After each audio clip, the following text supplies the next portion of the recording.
This is a news announcement. If you're watching this video, in your lifetime, you're also going to watch Jimi Hendrix perform live, Michael Jackson dance, and even Elvis Presley. How is all of this going to happen? And by the way, this is not science fiction. That's what I'm going to tell you. So, hi everyone, welcome back to the Ministry of Guitar. My name is Utkarsh Mohan. I'm coming to you from Singapore. As always, if you like what I'm doing, please do like, subscribe, and share. The purpose of asking you to do this is it helps grow the audience, and that really helps provide encouragement to me. All right, let's get into this. We're going to go over a few things. I will request your patience because some of the claims will on the outset seem rather outrageous. But I assure you that none of this is far-fetched. None of this is a stretch of the imagination. And as I'll show you, probably from a business or an economic perspective, it is inevitable. So we're going to start this off with a quick sojourn into philosophy. Don't worry, this is not your university philosophy lecture. It's rather interesting, and it's actually totally interrelated with what we're going to talk about. So when I say the word zombie, you probably think of those brain-eating creatures that move around like this, and practically every other Hollywood movie and Netflix series is about them. But that isn't what a zombie originally was, at least not in terms of philosophy terms, which is where the term came from. Zombie is a thought experiment. It's a being in a thought experiment. Thought experiment is something you imagine, where this is something that is a being that is identical to a human being. You can see them, they look like a human being, they behave like a human being, they act like a human being, but they have no consciousness, which is to mean they don't experience anything. There is nothing it is like to be them because they have no experience. They just exist, but they don't have any consciousness. Now, this has always been a cute idea in philosophy. It hasn't really ever existed. But if you think about it now, in 2020s, we are on the cusp of having a real life philosophical zombie. Technology has also already made it so that we can make almost identical replications of human beings, of course on screen, but also in the physical realm with holograms. So if you were to see this hologram from a distance, you probably couldn't tell it's not a real human being. And because of all the latest advances in AI, etc., they're getting extremely realistic. Now think about the last concert that you went to. Even if you were sitting in the front row, and especially if you're sitting further back, like I went for the Jerry Seinfeld show, not a concert, I know, but something similar, 2 days ago. Of course, I knew that was Jerry Seinfeld. I could see the physical person in the distance, but what I could mainly see of him was on the screen. The physical person, I could not tell perfectly.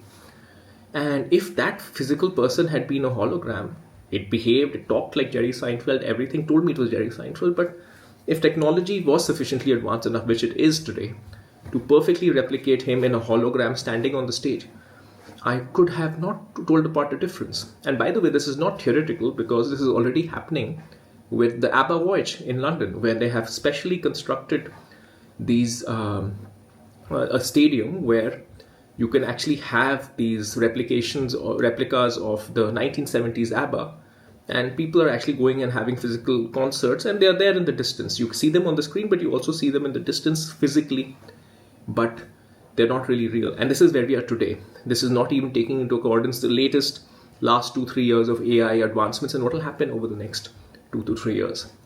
So what I'm saying is, from the point of view of live music or live performance, the philosophical zombie, which is an identical, a person, a being, a thing identical to a human being, indistinguishable from a human being, already exists.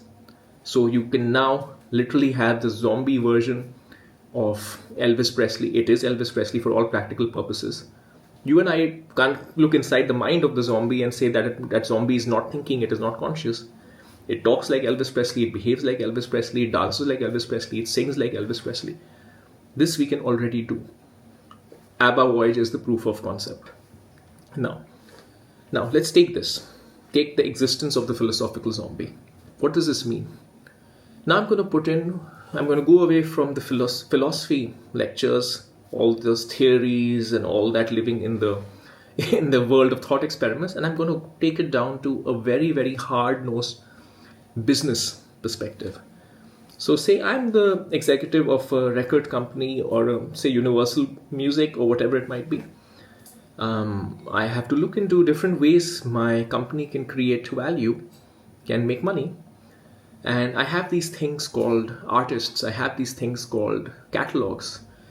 Recently, if you remember, in the episode where I shared about the Economist interview with Fender CEO Andy Mooney, they talked about how a big chunk of the music that's being listened to today is back catalog music.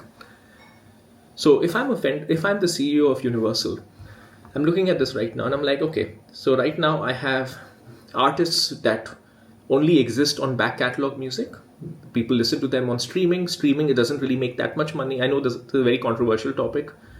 Streaming definitely doesn't make artists that much money, but in general, it doesn't make the kind of money that record sales used to. So there's streaming. I have these artists in streaming. Then I have some artists who are there on streaming, but they're also there in live performances, like say Taylor Swift or whoever else. I'm not sure if Taylor Swift is in Universal, but you get my point. There are artists that exist today where for the company who has a stake in the artists, you can make money via their music being streamed, and you can make money via live sales.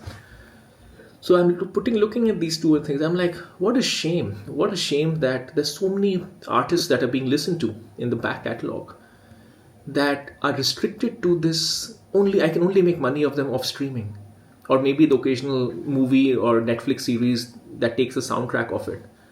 Isn't that such a shame? I have these iconic properties. I'm making it. I'm not saying Universal has any of these, but I'm just saying I have Michael Jackson, I have the Beatles, I have Elvis Presley. Why I can only make money of them off streaming? I can't make money of the live performances. And live performances, we know how crazy they are, the amount of money that people make for tickets. What a shame. What a shame. I only have one revenue stream available to me. I can't, and that too a tiny revenue stream, because the amount of money you can make in streaming is very little compared to money you can make in live concerts. Imagine if these artists could be alive. I could send them on a world tour. They could sell out, for example, Taylor Swift sold out 5 nights in Singapore. They could sell out huge crowds. They could make $1 billion a tour, but no, they're dead, so they're stuck streaming. Now suddenly, because of the existence of the philosophical zombie, wait a second, I can create them because they can exist. I can exactly replicate what a Beatles concert would be like, what a Elvis concert would be like. They will physically be there in the middle of a stage. Of course, you have a special kind of stadium like you have for the ABBA Void Stadium, but that's just a matter of time. It's just some infrastructure work that needs to be done. You could set up infrastructure like that, those kind of stadiums in all the key population centers. There's already one in London, make one in New York, make one in Hong Kong, maybe make one in Sydney, all over the world. Done. That stadium then can be, one day you can have Elvis Presley performing, perfectly replicated. Another day you can have Michael Jackson performing. Another day you can have Jimi Hendrix performing. There's so many people that we can think of. So suddenly these back catalog artists, these formerly dead artists, are available to go. Their philosophical zombies are available for them to go around and make money for me all over the world. They're for the person attending a live concert, for the fan, it is identical to attending a concert as if they were there. Because guess what? They will look like they are there. Today, the AI systems that we have are sophisticated enough that they can exactly replicate all the nuances of their behavior. I don't know if you guys have heard, but recently there's been this very strange social media zombie phenomenon that's been going on where the people who have dead relatives, AI can create a perfect chatbot facsimile of how the dead relative would reply. So these people are, kind of coping with their grief by chatting with the dead relative, because from all the behavior that these dead people, formerly alive people, have recorded on the internet, you can exactly simulate how they would behave. So it is not very difficult with today's technology to exactly create a live and talking, Elvis Presley. Maybe he'll interact with maybe Freddie Mercury. He'll do they did a very, very rudimentary version of that in 2012 Olympic Games. But this could be the real thing. It could literally be like Freddie, how he was engaging with the crowd in Live Aid in 1985. It is exactly possible right now. So for the fans, it's like, wow, these artists are back alive. I know at the back of my head, I know that it is not really them. But think about the number of things today that you know that it's not really that. You and I are listening to simulated tube amplifiers all the time, and we don't care, right? It sounds exactly like a tube amplifier. So this is a very specific example, but if it sounds like the real thing, if it quacks like the real thing, if it walks like the real thing, it is a duck, right? I'm using some some saying in the wrong way. But the point is, to you, if it exactly feels like a Beatles concert, if it is literally the Fab Four, you're seeing them like they would be there, when the Ed Sullivan show, standing over there all in their 20s, behaving exactly as they would, and you can physically see them, and you can't tell the difference, and they are smart enough to interact with the crowd.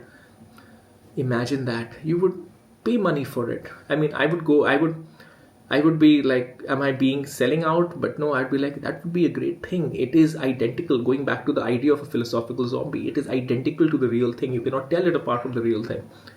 The only difference is that it is not conscious. So even I grudgingly would do it. So I can guarantee you, if they have not thought of it already, the record companies and a lot of other people involved in the space, live music space, are looking at this very, very carefully. They're probably analyzing. They have better access to the data that I was talking about back catalog artists. And they are planning the assault of the zombie bands, where doesn't matter whether they died 50 years ago or 60 years ago, whatever happened. We have their footage, we can replicate them, we can create their philosophical zombies. They're going to go, they're going to perform, they're going to shake their wares and earn money for the companies. These philosophical zombies are more reliable than real artists. They don't fall sick, they don't have personal crises, and they are more iconic than most of the real artists today. The only barrier that could exist is some of these artists, if they're still alive, like for example Paul McCartney and Ringo Starr are still alive, I don't think they're going to allow Beatles to go around like this. But Ringo Starr and Paul McCartney are going to die one day, and ultimately money talks. Their descendants, their next of kin may not be against it. I mean, if you give somebody $1 billion check, they say, yeah, sure, go ahead. And then they'll find some reason to justify why their long dead relative would be okay with it. Look at how the Jimi Hendrix estate is today, right?